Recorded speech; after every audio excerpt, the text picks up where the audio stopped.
Next. We intend to, in order to assure our security, remove Hamas there, enable the population to be free of Gaza, and to pass it to civilian governance. Benjamin Netanyahu, in an interview with Fox News, saying that Israel does now intend to take full military control of Gaza. Tim Marshall is a foreign affairs analyst and author of Prisons of Geography, who helps us regularly on these matters. Thanks for coming on at short notice, Tim.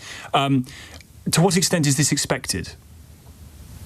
It is expected. It's been on the cards for a couple of weeks. I think Netanyahu was trying to get his ducks in a row, by which I mean his cabinet ministers, to back him on it. There's going to be a cabinet meeting probably later today, and they'll probably sign off on it, because I don't think he would have said that if he didn't think he'd got them in a row. What does it mean? In the short term, not that much. And I think there's a key to this is, he said, we're not talking about annexation. So he does not want to return to the prior to the, I think it was 2004, 2005, when the Israelis pulled out of Gaza. They're not talking about a return of settling Gaza. They're not going to annex it. But as I understand it, three things will flow from this. They're going to have to call up extra troops, because they'll spread themselves too thin.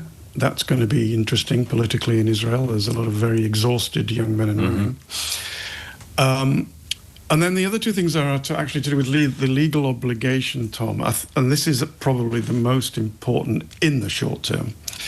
If you say you're going to occupy it, that comes with legal obligations as an occupying power. Consequently, the aid that goes in, they don't hand it over to a third party, the UN. They have the legal obligation to take it in and distribute it. So that might be the biggest short-term effect of what he's saying. Which is obviously very difficult, given the attempts that Israel have made with this fund that they set up with the Americans to distribute aid, at which lots of people have been shot dead. Yeah, I mean, they can perhaps continue that. The circumstances of the shooting remains unclear. There's yet to be any video of actual shooting. There's lots of aftermath. There's lots of people going into hospitals. Sand being kicked up as they fire near to keep people away until... Basically, the system is you have a big red flag. As long as the red flag is up, people cannot approach the aid point.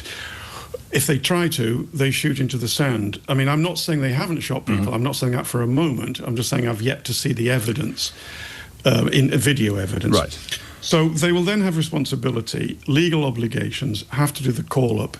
And as for the physical geography of it, it means they have to go all the way into Gaza City, which mostly they're not in, and they have to stay there. So they're not going to be just doing an operation in a block and then pulling back. They're going to be in all the time. I think that will take minimum of a few days for them to get this together. But so it is a significant moment, Tom, but it's not as significant as if he'd said, we're going to annex it. They're still saying, as and when this is over, and we have crushed Hamas, although we've heard that over and over again, it will the ruling of it will be transferred to an Arab body, whether it's the PA out of the West Bank or whether it's the Egyptians. We don't yet know. Really good to talk to you as always. Thanks for coming on, Tim. Tim Marshall, foreign affairs analyst, author of Prisoners of Geography.